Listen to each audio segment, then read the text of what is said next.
오늘 함께 나눌 하나님 말씀은 요한복음 3장 16절에서 21절까지의 말씀입니다. 제가 봉독하겠습니다. 하나님이 세상을 이처럼 사랑하사 독생자를 주셨으니 이는 그를 믿는 자마다 멸망하지 않고 영생을 얻게 하려 하심이라. 하나님이 그 아들을 세상에 보내신 것은 세상을 심판하려 하심이 아니요 그로 말미암아 세상이 구원을 받게 하려 하심이라. 그를 믿는 자는 심판을 받지 아니하는 것이요 믿지 아니하는 자는 하나님의 독생자의 이름을 믿지 아니하므로 벌써 심판을 받은 것이니라. 그 정죄는 이것이니 곧 빛이 세상에 왔으되 사람들이 자기 행위가 악함으로 빛보다 어둠을 더 사랑한 것이니라. 악을 행하는 자마다 빛을 미워하여 빛으로 오지 아니하나니 이는 그 행위가 드러날까 함이요 진리를 따르는 자는 빛으로 오나니 이는 그 행위가 하나님 안에서 행한 것임을 나타내려 함이라 하시니라. 아멘. 저희가 계속 함께 이 강림절기 또 성탄절기를 맞아서 우리가 받은 구원에 대하여서 살펴보고 있습니다. 그리스도의 성육신과 또 죽음과 또 부활의 사역이 우리 각자에게 어떻게 적용되었는지를 또 살펴보았습니다. 그것은 성령의 역사이죠. 성령께서 우리 가운데 역사하셔서 우리의 마음을 새롭게 하시고 또 그 결과 우리가 죄인이며 또 그 죄인됨을 알고 또 우리의 비참함을 알고 또 그것을 통회하는 마음을 우리에게 주시는 이제 그런 역사가 우리 안에 이렇게 발생하게 된 것입니다. 또 그리스도로 말미암은 하나님의 은혜의 필요성을 우리가 알게 되었고 또 우리의 의지가 새로워져서 이제 마음으로부터 하나님의 말씀에 순종하고자 하는 그러한 태도를 갖게 된 것입니다. 그래서 요한복음을 통해서 우리가 살펴봤을 때 혈통으로 또 혹은 사람의 의지로 될 수 있는 것이 아니고 그러니까 하나님의 나라에 들어가는 것이 유대인들이 생각했던 것처럼 아브라함의 자손이면 이렇게 당연히 이렇게 하나님의 나라의 백성이 되는 것 이렇게 생각해서도 안 되고 또 사람의 의지로 사람의 뜻으로 되어지는 것도 아니다. 이렇게 이러한 사실들을 우리가 요한복음을 통해서 확인했습니다. 그래서 우리에게 필요한 것은 이 구원이 우리가 이제 지식이 있어야 되는데요. 하나님을 아는 지식이 우리의 구원에 관한 지식도 필요한데 믿음의 지적인 요소들은 아주 굉장히 필요한 것입니다. 왜냐하면 성경이 믿음은 들음에서부터 난다 이렇게 말하고 있습니다. 그래서 우리가 혈통으로나 사람의 의지로나 이렇게 될 수 없고 오직 하나님의 뜻과 역사에 의해서만 우리가 하나님의 백성이 된다 이렇게 말했습니다. 요한복음은 이것을 위로부터 나는 것이라 또 하나님께로 나는 것이다 그리고 또 물과 성령으로 거듭나는 것 다시 태어나는 것이다 이렇게 말했습니다. 우리는 이러한 일들이 어떻게 무엇 때문에 일어나는지 알지 못합니다. 다만 우리는 이제 거듭난 사람의 그런 새 생명의 원리를 따르는 삶에서 그 행위에서 이 사람이 거듭난 사람이구나라는 사실을 그냥 확인하게 될 뿐이라 이렇게 성경이 말하고 있습니다. 마치 바람이 부는 것을 느낄 수 있는 것처럼 성령으로 난 자들을 그렇게 우리가 알 수 있다 이렇게 말했습니다. 성경이 말하기를 우리의 구원의 궁극적인 원인은 하나님의 은혜로운 선택이다 이렇게 말하고 있습니다. 또한 이 일이 어떻게 이루어지는지 우리가 알지 못하지만 성령의 역사를 통해서 우리 마음속에 이런 생명의 새로운 원리들이 부어지면 그 행위가 이 생명의 원리를 따라서 나타나기 마련이라는 사실을 우리가 확인했습니다. 쉽게 이제 더 풀어서 말씀을 드리면 거듭난 자들에게 있어서 어떤 증거가 있다는 것이에요. 첫 번째는 믿음이고, 그리고 또 한 가지는 회개입니다. 근데 첫 번째 이 믿음은 어떤 지적인 측면이 있습니다. 지성적 측면. 말씀드린 것처럼 믿음은 들음에서 나기 때문입니다. 더 쉽게 말하면 사실 어떤 사실에 대해서 듣고 읽지 않으면 그것에 대해서 받아들이고 믿게 되는 일은 불가능합니다. 그래서 그런 의미에서 지성적 측면이 있다는 겁니다. 믿음이라는 것이. 그래서 우리가 누군가의 전도를 받았다든지, 아니면 설교를 들었다든지, 아니면 말씀을 읽다가 누군가에게 그리스도를 들어서 믿음을 갖게 된다, 이런 뜻입니다. 그리고 그 믿음을 갖게 될 때에 성령께서 역사하시고, 성령께서 말씀을 통해서, 그리고 또 성령이 친히 그리스도가 우리 안에 내주하시도록, 혹은 그리스도를 영접할 수 있도록 우리의 마음을 이렇게 만지신다, 우리 가운데 역사하신다, 이런 사실입니다. 계속해서 우리는 이 성령이 임하신 결과, 또 성령으로 말미암은 이 효과적인 부르심의 결과, 또 그 증거로서 구원을 얻는 참된 믿음과 이 믿음의 열매들로서 참된 회개와 회심에 대해서 우리가 나누려고 하는데요. 오늘은 참된 믿음이 무엇인가, 그리고 다음 시간에는 참된 회개와 회심이 무엇인가, 이것들을 살펴보려고 합니다. 우리가 살펴보려는 이제 참된 믿음은 이제 믿음으로 말미암아 이제 의롭다함을 얻는다 했을 때, 여기서 이제 믿음은 사실 같은 믿음이지만, 하나님의 선물로서 우리에게 주어진 믿음이지만, 이 칭의의 수단으로서 믿음을 설명하고 있습니다. 이 칭의의 부분에서는. 근데 오늘 이 중생 거듭남에 대한 부분에서는 거듭난 자들의 어떤 증거, 그 변화된 모습으로서, 열매로서 참된 믿음, 이것을 지금 살펴보려고 합니다. 로마서 1장 17절에 보시면 복음에는 하나님의 의가 나타나서 믿음으로 믿음에 이르게 한다, 이런 말씀이 있는데요. 예전에 한번 어떤 이 교리적 설명을 드리다가 믿음으로 믿음에 이른다, 이렇게 얘기했을 때 이제 어떤 한 해석자가 이렇게 얘기한 적이 있습니다.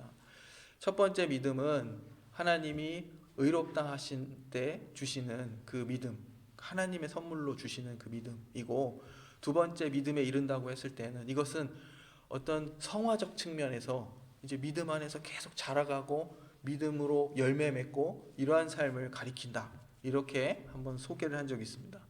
그래서 어쨌든 의인은 처음부터 끝까지 믿음으로 사는 것입니다. 하나님이 심으신, 우리 안에 심으신 그 믿음으로 의롭다함을 얻고 그리스도로 말미암아, 그리고 그 믿음이 계속해서 생명의 원리로서 우리 가운데 영향을 주고 자라가도록, 성장해 가도록 이렇게 이끌어가는 것입니다. 그래서 의인은, 하나님의 백성들은 처음부터 끝까지 믿음으로 사는 것이고, 그 믿음을 주신 하나님께서 심으시고 자라게 하시고 이끌어 가시는 그러한 역사가 하나님의 백성의 어떤 구원의 여정이다, 이렇게 말씀드릴 수 있습니다.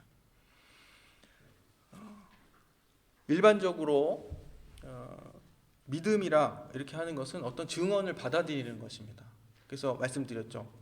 누군가가 말하거나 무엇을 읽어야 그것에 대해서 받아들일 수 있습니다. 그냥 일반적인 믿음이 그런 뜻입니다. 우리가 직접 보지 못했거나 알지 못했다 하더라도 과거든지 혹은 현재에서든지 어느 다른 믿을 만한 사람이 그걸 말로나 글로 그 사실에 대해서 우리에게 얘기했을 때 우리는 그 사실을 믿게 됩니다. 그러니까 무언가 어떤 것이 전달되어야 그것을 듣고 이제 받아들이거나 믿게 된다, 이것입니다. 신앙의 영역에서도 이 믿음이라는 단어의 기본 의미가 그대로 적용이 됩니다. 그러니까 우리가 선지자들과 사도들의 증언, 그리고 그 말씀의 기록들을 통해서 이제 복음 내용 전체와 그리스도가 누구이신가? 그리스도가 어떤 하나님의 아들이시며 우리의 구원자이신가? 이런 사실들을 읽고 듣고 우리가 알게 되었고 또 믿게 되었기 때문입니다. 그러나 이 믿음이라는 단어가 특별히 우리 신앙의 영역에서 더 특별히 천국에 이르는 길을 지칭할 때 이게 사용될 때에는 좀 특별하게 사용되어서 그 의미가 좀 달라집니다. 그러니까 니고데모가 질문한 것처럼 어떻게 하나님의 나라에 들어갈 수 있습니까? 이러한 질문을 할 때에는 그 의미가 상당히 달라진다 이것입니다. 어떤 의미에서 달라지냐면 누구든지 예수 그리스도에 대해서 들을 수 있습니다. 교회에서든지 특히 요즘 같은 성탄절에는 텔레비전을 틀건 어떤 매체들을 틀건 성탄에 관해서 예수 그리스도에 대해서 막 이야기하죠. 아주 다양한 정보들을 우리가 접할 수 있습니다. 그래서 그 사실들을 받아들일 수 있습니다. 그리고 예수가 누구인지도 알 수 있고 그가 무엇을 했는지도 알 수 있습니다. 그러나 그것이 복음을 복음으로 받아들이는 것과는 별개의 문제입니다. 이런 차이가 있다는 것입니다. 그 복음을 정말 나의 생명으로 예수 그리스도를 구주로 영접하는 것과는 별개의 문제라 이것입니다. 어떤 사실들이 전달된다고 해도 그렇다는 것이죠. 제가 어떤 그 인터넷에 이제 사람들의 프로필들이 나오잖아요. 그래서 어떤 인물을 검색했는데 프로필이 이렇게 쓰여져 있었어요. 특히 종교관, 종교 이렇게 란이 있었는데 특이했어요. 보통 무슨 종교를 믿는다든지 안 믿는다든지 둘 중에 하나야 되잖아요. 근데 이 사람은 뭐죠? 유신론적 불가지론 이렇게 적어놨어요. 거기에 그게 무슨 뜻인가 생각해 보니까 신적 존재에 대해 인정한다. 하지만 그 신은 알 수 없다. 이런 거예요. 예. 차이가 느껴지십니까? 이 사람은 모르겠어요. 종교에 대해서 얼만큼 많은 지식을 갖고 있는지 모르지만 신을 인정한다. 하지만 그 신은 알 수 없는 존재다라고 자기의 종교를 그렇게 규정한 거죠. 자신의 종교에 대한 자기 입장을. 근데 말씀드린 것처럼 우리 신앙적 영역에서의 참된 믿음이라고 했을 때 믿음은 들음과 정보를 이렇게 받아들이는 데서 발생하는데 그 정보를 받아들인다고 그것이 나의 믿음과 신앙으로서 정말로 이렇게 받아들여지는 것과는 별개라는 것입니다. 예수님이 역사적인 인물이라는 사실을 인정하는 것, 하나님의 존재를 인정하는 것, 또 삼위일체 하나님을 유일한 하나님이요 창조주요 구원자로 고백하고 그가 지금도 만물을 지탱하시고 다스리시는 하나님으로 믿고 의지하는 것, 예수 그리스도를 구원자로 영접하는 믿음과 이런 역사적 사실들을 믿음으로 받아들이는 것과는 다른 것이라 이렇게 말씀드리는 겁니다. 그러니까 참된 믿음에 벌써 어느 정도 결론적인 내용들이 나왔는데요. 참된 믿음은 정말 하나님을 유일한 하나님으로서 믿고 받아들이며 그가 지금도 우리를 다스리시고 지탱하신다는 사실을 믿으며 그리스도가 우리의 구주라는 사실을 이렇게 받아들이는 그런 믿음입니다. 그냥 안다, 알고 있다 이런 것과는 다른 것이라. 우리의 삶을 하나님께 드리고 또 그분만을 의지해서 살아가는 것이 참된 믿음입니다. 제가 예전에 마가복음 이제 4장을 설교할 때에 이 씨 뿌리는 비유에 대해서 말씀을 드린 적이 있는데요. 이 비유가 교회에 큰 소망을 주는 말씀이라 이렇게 말씀드린 적이 있습니다. 왜냐하면 이 씨 뿌리는 비유에 보면 말씀이 뿌려지는데 수많은 씨들이 낭비되는 것처럼 보입니다. 좋은 땅에 떨어진 씨앗은 하지만 반드시 엄청난 결실을 하는 것을 우리가 함께 살펴봤습니다. 수많은 씨앗들이 낭비되는 것 같은 그 상황에서 좋은 땅에 떨어진 씨앗이 엄청난 결실을 반드시 할 것이라 이런 소망의 말씀을 주는 겁니다. 잘 와닿지 않을 수 있지만 수많은 씨앗들이 낭비됩니다. 이것은 이미 예수님께서 미리 말씀하신 겁니다. 하나님의 말씀이 곳곳에서 들려지지만 다 길가에 떨어진 것 같고 또 돌밭에 떨어진 것 같고 가시떨기에 떨어진 것 같아서 결실치 못한다는 거죠. 대부분이 결실치 못한다는 거예요. 하지만 아주 일부 좋은 땅에 떨어진 그 씨앗들이 엄청난 결실을 한다는 것입니다. 근데 그 엄청난 결실은 우리가 생각하는 이 세상적 기준과 가치와는 다른 것입니다. 그렇기 때문에 이 씨 뿌리는 비유가 교회와 또 믿는 자들에게 대단히 큰 소망의 말씀이라고 이렇게 말씀드린 바 있습니다. 이 말씀을 통해서 우리가 알 수 있는 것은 복음을 전하는 자가 복음을 전하지만 모두가 참된 믿음을 가지고 받아들이는 것이 아니라는 것을 지금 전제하고 있습니다. 복음에 대한 다양한 반응들이 있는데요. 이 말씀드린 씨 뿌리는 비유에서처럼 말씀이 길가에 떨어지는 경우가 있습니다. 이 길가에 떨어지는 경우는 대단히 이제 이들은 어떤 사람들이냐면 무관심하고 무감각하고 반응이 없습니다. 말씀을 듣지만 그것은 자기들과 전혀 상관이 없는 일로 받아들이는 그러한 사람들입니다.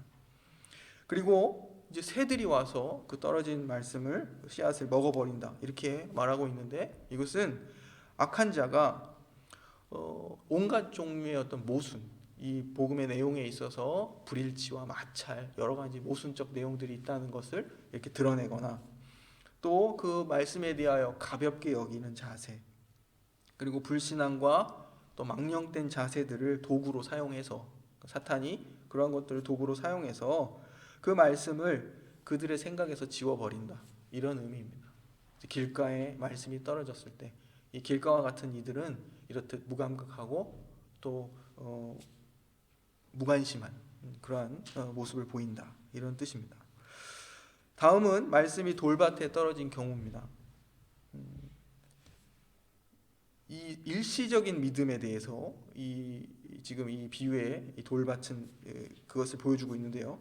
속히 자라지만 흙이 깊지 않기 때문에 태양이 떠오르면 뿌리가 없어서 말라 죽고 맙니다.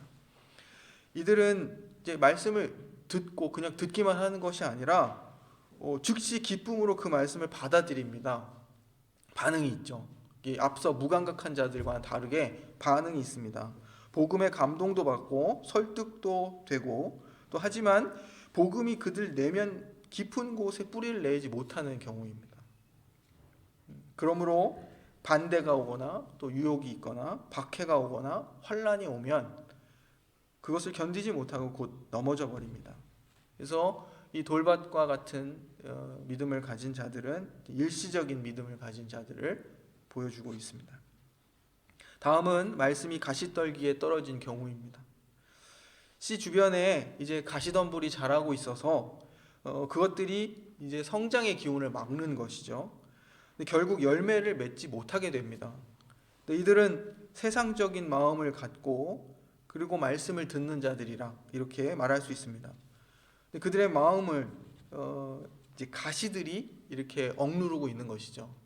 근데 가시들이라고 하면 본문 말씀에 보면 세상의 염려와 재리에 대한 유혹으로 가득 차 있으며 세상의 온갖 근심거리들과 유혹거리들에 완전히 사로잡혀 있는 그런 사람들의 모습입니다.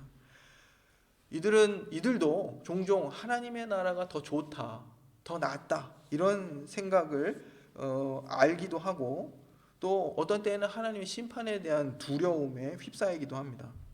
그러나 이 말씀이 싹을 틔우는 그런 시점에 이르면 말씀드린 이 가시들이 세상에 대한 염려와 생각들이 나타나서 이 세상의 염려와 정욕들이 이 싹을 질식시켜서 새 생명의 탄생을 막게 됩니다. 이 사람들은 모든 것을 버리고 자기를 부인하고 자기 십자가를 지고 예수를 따르는 데까지 절대 이르지 못하는 그러한 사람들입니다. 그들에게는 세상의 힘이 너무나 크기 때문입니다. 지금 이제 이 말씀을 통해서 이렇게 다양한 형태의 복음에 대한 반응이 있다는 걸 설명드리는 거예요. 설명드리고 있습니다. 이를 통해서 우리가 알 수 있는 것은 복음에 동의하고 또 그 복음을 받아들이나 그럼에도 불구하고 그것이 참된 믿음이라 할 수 없을 수 있다. 이렇게 우리가 생각해야 한다는 것입니다. 성경에 보면 빌라도처럼 로마 총독 빌라도처럼 복음을 하찮게 여기고 또 경멸하고 또 아주 교만하고 무관심했던 사람들이 있습니다. 또 아주 교만했던 바리새인들, 스스로 지혜롭다고 여겼던 헬라인들, 이들은 십자가를 거치는 돌이라 혹은 미련한 것이라 이렇게 여겼던 자들입니다. 이런 사람들도 있었습니다. 이런 맹렬한 어떤 복음에 대한 적의와 또 증오로 그리스도와 교회를 대적하는 사람들이 있었습니다. 근데 한편 또 다른 면에서는 믿기는 믿으면서 또 공개적으로 그 믿음을 고백하는 데까지 이르지 못한 자들, 않는 자들이 있었습니다. 우리 지난 시간 살펴본 니고데모와 같은 사람들이 그렇습니다. 바리새인들 중에 출교당할 것을 두려워하여서 믿는 사람이 많았다 이렇게 얘기합니다. 요한복음은 바리새인들 중에 그리스도를 믿는 사람이 많았지만 출교당할 것을 두려워하여 드러내지 못했다. 이런 이야기를 요한복음이 기록하고 있습니다. 이러한 자들이 있었다는 것입니다. 이들을 요한복음은 뭐라고 얘기하냐면 사람의 영광을 하나님의 영광보다 더 사랑한 사람들이라 이렇게 말하고 있습니다. 이들은 평생 말씀을 듣는 자로서 남아 있으면서도 말씀을 행하는 자들이 되지 않습니다. 지금 이 말씀들을 통해서 우리가 생각해야 됩니다. 참된 믿음을 가진 자들은 자기를 부인하고 자기 십자가를 지는 자들이구나.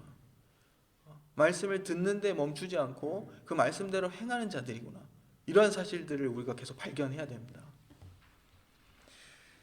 이뿐만 아니라 이제 사도행전에 보시면 빌립 집사가 사마리아에 복음을 전도하러 갔을 때 그 사마리아인들 가운데에도 성령을 받고 또 그리스도를 구주로 영접하는 이들이 많음을 알았습니다.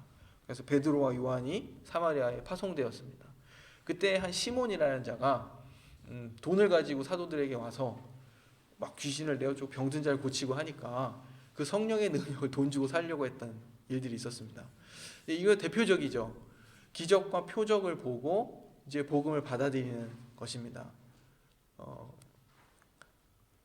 하나님께서 그리스도를 통해 자기 영광을 나타내실 때 수많은 병자들을 고치시고 또 귀신들을 내어 쫓는 역사들을 이루셨습니다. 우리 강림절 세 번째 우리 교동문에도 보면은 그리스도가 오실 때 어떤 일이 일어나는가 같이 읽었습니다. 눈먼 자 눈을 뜨고 그죠?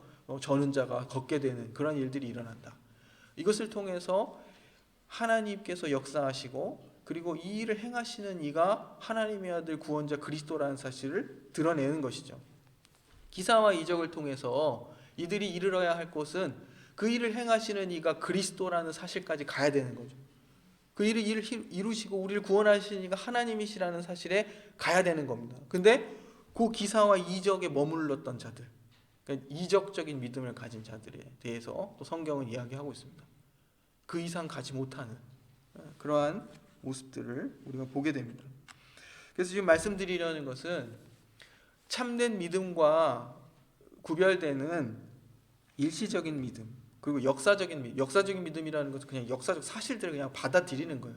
하지만 그것이 정말 나의 어떤 믿음의 고백과 그리스도에게까지 가지 못하는 그런 형태의 믿음이죠. 그리고 이적적인 믿음에 대해서 우리가 말씀을 나눴습니다. 이 모든 것들은 어떻게 보면 경건의 모양은 있지만 경건의 능력을 부인하는 이제 그러한 형태의 믿음의 모습이라 이렇게 말할 수 있습니다. 그렇다면 구원에 이르는 참된 믿음은 무엇인가? 이것에 대해서 우리가 살펴봐야겠습니다. 이미 여러 번 말씀을 드렸지만 참된 믿음은 구원에 이르는 참된 믿음은 우리 편에서 우리가 어떤 노력과 대가를 치러 획득하거나 쟁취할 수 있는 것이 아닙니다. 참된 믿음은 하나님의 선물입니다. 먼저 믿음에 대한 우리의 어떤 태도와 접근 방식을 좀 새롭게 하고 이 말씀을 이제 계속 이어가려고 합니다. 성경은 참된 믿음이 어떤 모습들로 발견되고 있는지를 지금 말하는 것입니다. 참된 믿음을 얻기 위해서 우리가 어떤 노력을 해야 하는가 이런 식의 접근은 잘못된 접근입니다. 참된 믿음을 얻기 위해 우리는 뭘 해야 되는가? 이것은 접근 자체가 잘못됐다는 거예요. 성경은 뭘 보여주냐면 하나님이 부르신 자들에게 어떤 참된 믿음이 드러나는가 그것을 말한다는 사실입니다. 어떤 모습과 어떤 열매가 있는가 그것을 말하는 것입니다. 그래서 교회는 우리들은 하나님의 선택에 의해 그리스도로 말미암아 성령의 역사하심으로 이제 중생에 이르게 된 자들이라는 사실을 우리가 분명히 전제하고, 그렇다면 그러한 우리들에게, 교회에게 참된 믿음이 이제 그 증거로서 드러나야 한다는 사실입니다. 그러니까 참된 믿음의 증거가 어떻게 나타나는가, 그것이 우리의 관심이라는 사실입니다. 말씀드린 것처럼 복음이 전해지는, 말씀이 뿌려지는 이 다양한 환경과 조건들이, 그리고 대상들이 있습니다. 하지만 복음은 좋은 땅에서만 싹을 틔우고 성장하며 결실합니다. 그러므로 좋은 땅으로서 우리가 복음에 합당한 반응을 보이고 있는지, 또 즉 참된 믿음을 드러내고 있는지 이것을 점검해야 한다, 이것입니다. 여기서 물론 꼭 기억해야 할 것은, 우리는 제각각 어떤 다른 성장의 과정들을 겪고 있습니다. 그러니까 똑같이 모두에게 천편일률적으로 이러한 열매가 다 나타나야 된다, 이렇게 얘기하는 게 아닙니다. 이 말씀을 듣고 나에게는 열매가 있는가? 저 사람에게는 열매가 있는가? 이런 식의 적용에 사용하는 게 아니에요. 이것은 우리가 하나님께 부름받았다면 그 복음을 들은 자로서 복음에 합당한 그런 반응을 보이며 살아야겠다라는 것이지, 이것을 가지고 누구에게는 이런 열매가 왜 안 보이는가, 이런 적용을 하는 게 아니라는 겁니다. 그것은 다른 차원이에요. 우리는 종종 우리 안에 길가와 같고 우리 안에 돌밭과 같고 가시덤불과 같은 그런 현실들을 볼 때가 있습니다. 그런데 그것은 우리가 성장의 제각각 다른 어떤 국면에 있기 때문입니다. 이런 사실들을 간과해서는 절대 안 됩니다. 그런데 놀라운 그 사실이 있습니다. 우리 안에 말씀대로 살고자 하는 마음이 있다는 겁니다. 우리 안에. 이것은 성령의 역사이며 우리 안에 참된 믿음이 주어졌다는 대단히 중요한 증거입니다. 또한 우리 안에 예수 그리스도가 우리의 구주라는 고백을 갖고 있다는 사실입니다. 고린도전서 12장 3절은 성령으로 말미암지 않으면 어느 누구도 예수를 주로 고백할 수 없다, 이렇게 말하고 있습니다. 복음 앞에서 우리는 하나님을 아는 지식이 참으로 부족하구나, 내가 하나님을 더 알아가야 하는구나, 내가 하나님을 오해하고 있는 면들이 너무 많구나, 이런 사실들을 압니다. 우리에게 말씀에 순종할 능력이 없다는 사실을 발견합니다. 또 우리 안에서 자기 사랑과 자기 변호에 집착하는 죄악된 본성을 발견합니다. 그렇기에 우리는 더욱 하나님과 그 말씀 앞에서 내가 더 겸손해야 되겠구나, 그것을 원하게 되고, 또 자신과 형제들을 정죄했던 죄를 회개하고자 하고 진정으로 자기를 부인하는 삶을 살기를 간절히 원합니다. 이것이 우리가 참된 믿음을 가졌다는 증거일 것입니다. 이것은 예수님께서 말씀하셨던 심령이 가난한 자의 전형적 모습입니다.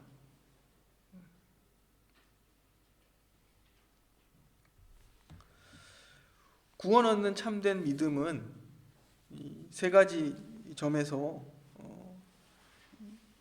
이 다른 종류의 믿음들, 아까 말씀드렸던 일시적이고 역사적이고 이적적인 믿음들과 구별됩니다. 이 참된 믿음이 어떠한 특징을 가지고 있냐면, 첫 번째는 믿음의 기원이 다릅니다. 하나님이 주셨다는 겁니다. 그 믿음이 하나님의 선물로서 우리에게 주어진 것입니다. 이 믿음을 선물로 받은 자들은 성령께서 그들의 영과 더불어 그들이 하나님의 자녀임을 증거하십니다. 그들로 하여금 그리스도께서 주이심을 입으로 시인하게 합니다. 우리가 가진 믿음의 어떤 기원이 이런 다른 그 세 가지 종류의 믿음들과 다르다, 이렇게 말씀드릴 수 있습니다. 두 번째는 그 다른 기원 때문에 그 내용과 본질도 다릅니다. 믿음에는 말씀드린 것처럼 지식적인 요소가 있습니다. 왜냐하면 믿음은 우리 스스로 본 일도 없고 볼 수도 없는 그런 불가시적이고 영원한 것에 대한 증언과 이 믿음이 결부되어 있습니다. 그렇기 때문에 간단히 말하면 참된 믿음은 하나님의 말씀의 토대 위에 있습니다. 참된 믿음은 하나님을 아는 지식 위에 존재하고, 그리고 이 믿음의 지식은 대단히 실천적인 지식입니다. 머리보다 마음의 지식이고 인격적이며 깊이가 있고 영혼 전체를 사로잡는 그런 지식입니다. 그 지식은 자아의 가장 깊은 내면의 본질과 결부되어 있는 그런 문제들입니다. 나의 존재와 나의 삶, 나의 영혼과 나의 구원이 개입되는 그런 문제에 관한 것이기 때문입니다. 그러므로 믿음은 어떤 한 분을 인정하고 받아들이는 것이고 그분에 대한 증언에 대한 지식이며 동시에 증언을 인정하고 그것을 자기 자신에게 적용시키는 것이고 하나님을 전하는 말씀을 사람의 말이 아니라 하나님의 말씀으로 받아들이는 것입니다.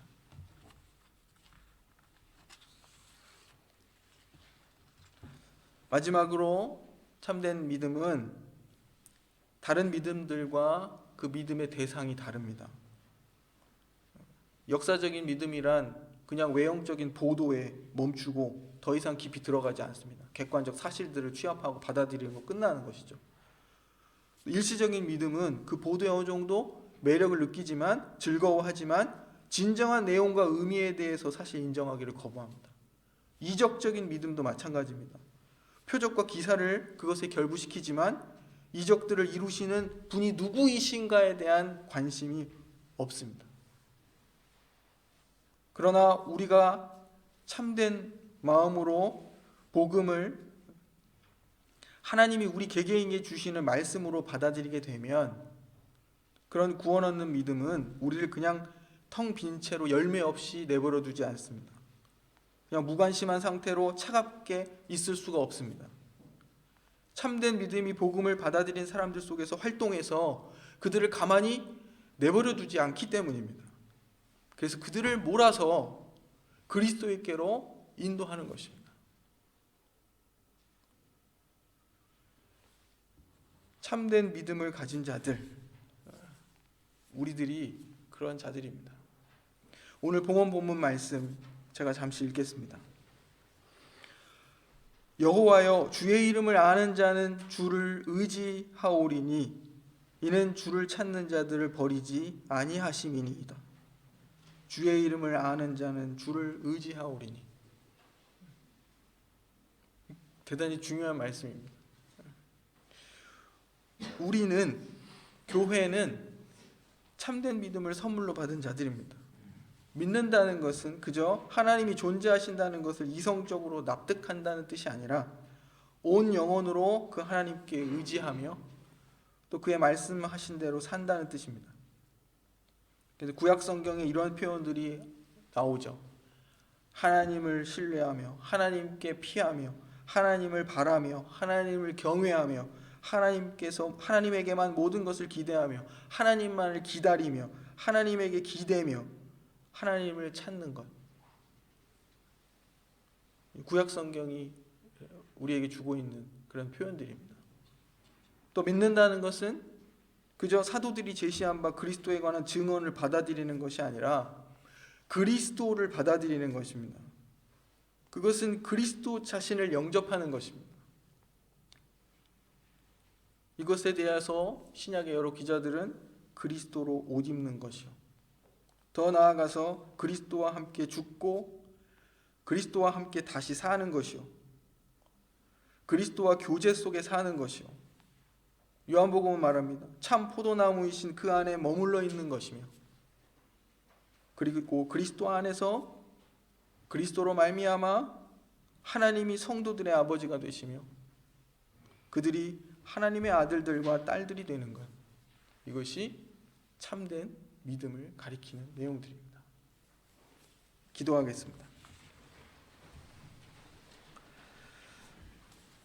사랑의 하나님, 하나님의 긍휼하심으로 그 기쁘신 뜻을 따라 우리를 하나님의 자녀로 또 그리스도로 말미암아 성령을 통하여 또 우리를 구원하시니 참으로 감사를 드립니다. 우리가 참된 믿음을 가진 자들로서 우리 자신이 어떻게 그 믿음에 합당한 반응과 열매를 내어야 할 것인지를 깊이 생각하게 하시고 믿음을 가진 자들답게 오직 하나님만을 의지하고 그리스도와 함께 죽고 다시 사는 그런 신자들이 되도록 하옵소서. 예수님의 이름으로 기도드립니다. 아멘.